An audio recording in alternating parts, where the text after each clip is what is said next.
4 χρόνια λειτουργίας. Η Visa ήρθε για εμάς, ήταν πάνω σε μια κρίσιμη καμπή. Πήραμε απόφαση να κάνουμε μεταστέγαση. Από ένα χώρο 110 τετραγωνικών να πάμε στα 400 τετραγωνικά. Είμαστε στη Δυτική Αττική, πήγαμε στο Χαϊδάρι. Χάρη στη Visa και στις συνεργαζόμενες τράπεζες, φτιάξαμε ένα πρότυπο κέντρο για παιδιά με αναπηρία. Εδώ θέλω να πω στον προηγούμενο συνομιλητή μου ότι δυστυχώς υπάρχουν και παιδιά που γεννιούνται με αναπηρία. Εμείς ασχολούμαστε με αυτά. Είναι τα παιδιά με σύνδρομο Down, νοητική στέρηση, φάσμα αυτισμού. Μπορέσαμε να εξυπηρετούμε αυτή τη στιγμή από την ημέρα που έχουμε ξεκινήσει, φανταστείτε, από τον 7ο μήνα στο καινούριο κτίριο.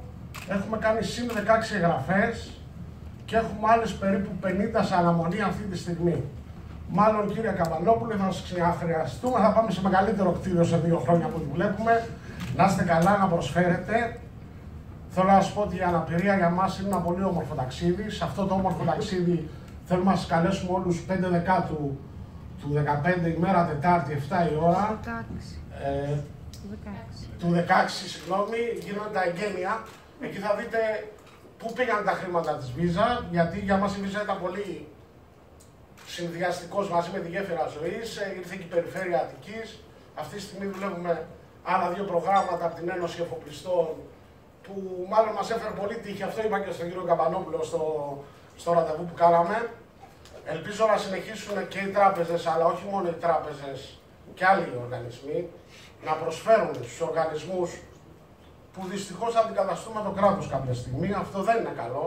Να ξέρετε, αυτά τα πράγματα πρέπει να τα κάνει το κράτος. Δυστυχώς, όπως είπε και ο προηγούμενος πρόεδρος του Περπατώ, πρέπει να τα κάνουμε εμείς. Έχουμε παπάς παιδιά με αναπηρία. Μπήκαμε σε αυτό το πολύ όμορφο ταξίδι, γιατί για μας η γέφυρα ζωής είναι ένα πολύ όμορφο ταξίδι που θα συνεχίσουμε να υπάρχει. Ελπίζουμε να είστε όλοι μαζί υποστηρικτές, γιατί είναι ωραία να αγκαλιάζουμε τη μαγεία του να είσαι διαφορετικός. Σας περιμένουμε όλους λοιπόν Τετάρτη, να ξέρετε, 5 Οκτωβρίου στις 7 η ώρα, θα είναι μια πολύ ωραία γιορτή. Ελπίζουμε να μας τιμήσετε με την παρουσία σας και να δείτε τι έχουμε φτιάξει με τα χρήματα της Visa. Σας ευχαριστώ πάρα πολύ, να είστε καλά.